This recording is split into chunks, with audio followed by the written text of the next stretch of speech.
या कुक्षि विवरे कृत्वा स्वयं रक्षति सर्वतः नमामि जननीं देवीं परां प्रकृतिरूपिणी कृच्छ्रेण महता देव्या धारितोऽहं यदोदरे तत्प्रसादात् जगत्तृष्टं मातुर्नित्यं नमोऽस्तु ते पृथिव्या यानि तीर्थानि सागरादीनि सर्वतः वसन्ति यत्र तां नौमि मातरं भूतिहेतवे మాతృదేవోభవ.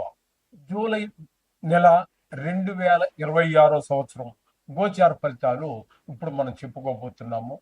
నోటికి ఏదొస్తే అది చెప్పటం ఉండదండి మా దగ్గర.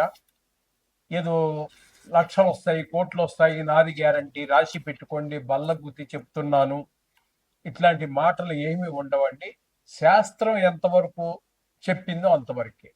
మిమ్మల్ని సంతోషపెట్టడం కోసం ఏదో ఒక స్త్రీ మీ జీవితంలో ప్రవేశిస్తుంది, ఇట్లాంటివి ఏమి ఉండవండి. శాస్త్రం అంటే శాస్త్రమే. దానికోసమే మేము ఛానల్ ఓపెన్ చేసింది కూడా. కాబట్టి మీరు సశాస్త్రీయమైనటువంటి ఫలితాలు తెలుసుకోవాలనుకుంటే మా ఛానల్ని మీరు సబ్స్క్రైబ్ చేసుకోండి. మకర రాశి వారికి జూలై నెల 2026 సంవత్సరంలో గోచార ఫలితాలు ఏ విధంగా ఉంటాయో సశాస్త్రీయమైన పద్ధతిలో తెలుసుకునే ప్రయత్నం చేద్దాము. ఈ మకర రాశి వారికి ద్వితీయ స్థానంలో రాహుగ్రహ సంచారం జరుగుతోంది. దీని ద్వారా ధనానికి ఇబ్బంది పడవలసినటువంటి పరిస్థితి ఉంటుంది. మాటలో కఠినత్వం పెరుగుతుంది. కుటుంబంలో వారికి కొంచెం ఇబ్బందికరమైన పరిస్థితులు ఉంటాయి. నేత్ర వ్యాధులు అంటే కంటికి సంబంధించినటువంటి వ్యాధులు ఎవరికైతే ఉన్నాయో ఆ బాధ కొంచెం ఎక్కువ అయ్యేటటువంటి అవకాశం కూడా ఈ రాహు వల్ల కలుగుతోంది. ఇకపోతే తృతీయ స్థానంలో శనిగ్రహ సంచారం జరుగుతోంది. తృతీయ స్థానంలో శనిగ్రహం సంచారం అత్యంత శుభప్రదమైనటువంటి ఫలితాలు ఇస్తుంది.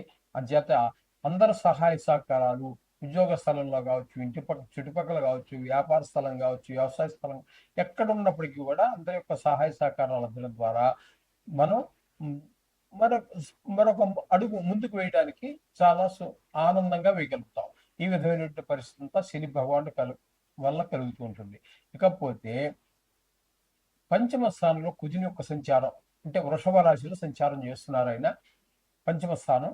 కాబట్టి ఈ ఇది మన సంతానం మీద దుష్ప్రభావం చూపిస్తుంది. మరి చిన్న క్లాసులు చదువుకునేటటువంటి వాళ్ళు అట్లా ఉన్నట్టయితే వాళ్ళకి చదువు మీద శ్రద్ధ తగ్గటం, ఆటల మీద పెరగటం.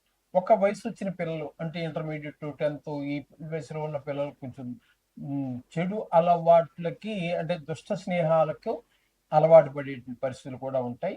కాబట్టి వారి మీద ఒక కన్ను వేసి ఉంచండి. ఇకపోతే రవి యొక్క సంచారం తీసుకున్నట్టయితే 6, 7 స్థానాల్లో సంచారం చేస్తున్నాడు. 6వ స్థానంలో 16వ తారీఖు వరకు, 7వ స్థానంలో ఒక మిగతా రోజు నెలాఖరు వరకు సంచారం చేస్తున్నారు. ఈ 6వ స్థానంలో మాత్రం మనకి చాలా చక్కటి ఫలితాలు ఇస్తారు. ఆరోగ్యం బాగుంటుంది. అప్పులు కావాలంటే అప్పు ఏమైనా ఉన్నట్టయితే తీర్చేయగలుగుతాము. అలాగే శత్రువులు కూడా మిత్రులుగా మారుతారు. అలాగే ఏదైనా మనకి ఇంతవరకు చెడ్డ పేరు కూడా పోయేటువంటి అవకాశం ఉంటుంది, మంచి పేరు వచ్చే అవకాశం ఉంటుంది. ఈ విధంగా 6వ స్థానంలో మంచి ఫలితాలు ఇస్తే, 7వ స్థానంలో నెలాఖరు వరకు ఉంటారు కదా, 17వ తారీఖు నుంచి అక్కడ మాత్రం భార్యాభర్తల మధ్యన కొంచెం, అలాగే జాయింట్ వ్యాపారస్తుల మధ్యన భేదాభిప్రాయాలు పడచూపేటువంటి అవకాశం ఉంది. ఇక బుధుని తీసుకున్నట్టయితే 6వ స్థానంలో ఒక 11 రోజుల పాటు 2 విడతలుగా, తదుపరి మిగతా రోజులన్నీ కూడా 7వ స్థానమైనటువంటి 7వ స్థానంలో సంచారం చేస్తూ ఉన్నారు బుధుడు. 7వ స్థానంలో 6, 7 స్థానాలు 2 స్థానాల్లోనూ కూడా బుధుడు అనుకూలమైన ఫలితాలు ఇస్తారు. 6వ స్థానంలో ఉన్నప్పుడు మంచి ఆరోగ్యము, మంచి పేరు ప్రఖ్యాతులు ఇవన్నీ ఇస్తాడు. 7వ స్థానంలోకి వచ్చిన తర్వాత అక్కడ భార్యాభర్తల మధ్యన మంచి అనుబంధము ఇవన్నీ జరిగే అవకాశం ఉంది. కొంతమందికి పెళ్లి అవ్వాల్సిన వారికి కూడా ఆయన కొంత అవకాశాన్ని కల్పిస్తాడు. 7వ అవకాశం కల్పిస్తాడు. పెళ్ళై ఉన్న వాళ్ళ మధ్యన భార్యాభర్తల మధ్యన అనుబంధం పెరుగుతుంది. ఈ విధమైన ఫలితాన్ని బుధుడిస్తున్నాడు. కాకపోతే 7వ స్థానంలో శుక్రగ్రహ సంచారం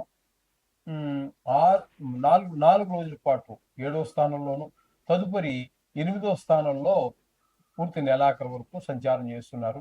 ఈ శుక్రుడు 7వ స్థానంలో ఉన్నప్పుడు అనుకూలమైన ఫలితాలు ఉండవు, భార్యాభర్తల మధ్యన విభేదాలు ఉంటాయి. ఇక 8వ స్థానంలోకి వచ్చిన తర్వాత మాత్రం ఆయన శుభ ఫలితాలు ఇస్తారు. మన చుట్టాలకి అందరికి బాగుండేటట్టుగా ఎవరికి హఠాత్తుగా ధన లాభం జరిగే అవకాశం ఉంటుంది. ఇప్పటి వరకు మిమ్మల్ని పరాభవం చేసినటువంటి వాళ్ళందరూ కూడా మిమ్మల్ని మెచ్చుకునేటువంటి పరిస్థితి ఉంటుంది. ఈ విధంగా శుక్రుడు 8వ స్థానంలో అనుకూలమైన ఫలితాలు ఇస్తున్నాడు, ఏరు లేకపోయినా. గురువుని కనుక తీసుకున్నట్టయితే 7వ స్థానంలో సంచారం చేస్తున్నారు నెలంతా కూడా. ఇక్కడ వివాహం కుదరటం కానీ, వివాహం అయిపోయి ఉన్నట్టయితే, లేదా వివాహం జరగటం కానీ, వివాహం అయిపోయి ఉన్నట్టయితే భార్యాభర్తల మధ్యన అనుకూలత, ఇవన్నీ కూడా 7వ స్థానంలో ఉన్నటువంటి గురు సంచారం వల్ల కలుగుతూ ఉంటాయి. ఈ విధమైన ఫలితాలని గురువు ఇస్తున్నాడు. ఇక 8వ స్థానంలో కేతుగ్రహ సంచారం ఉందండి. ఈ 8వ స్థానంలో కేతుగ్రహ సంచారం వల్ల మన బంధువర్గంలో కానివ్వండి, ఎవరికో ప్రాణాపాయం అయిందని విషయం వినటం, పెద్ద దుఃఖం కలగటం, హఠాత్తుగా ధన నష్టం జరగటం, కలహాలు, పరాభవాలు, అవమానాలు జరిగే అవకాశం అంతా కూడా ఈ 8వ స్థానంలో కేతుగ్రహ సంచారం వల్ల జరుగుతూ ఉన్నాయి. ఈ విధమైన ఫలితాలన్నీ ఉన్నాయి. కాబట్టి ఏదేమైనప్పటికీ కూడా నవగ్రహాన్ని మీరు రోజు ప్రార్థించటం, ఇటువంటి కొన్ని మన కష్టాలను తీర్చడానికి వచ్చేటటువంటి కొన్ని ముఖ్యమైనటువంటి పండుగలు ఏవైతే ఉన్నాయో, అంటే సంకటహర చతుర్థి ఇలాంటివి ఇప్పుడు ఈ నెలలో మనకు జరగకపోయింది. ఇక్కడ సంకటహర చతుర్థి ద్వారా చాలా మనం ఆపదల నుంచి బయటపడవచ్చు. కాబట్టి ఈ సంకటహర చతుర్థిని కూడా మీరు పాటిస్తే చాలా మంచిది. ఇది సూచనగా భావించండి. సర్వసుఖాలు పొందండి. శుభం భూయాత్.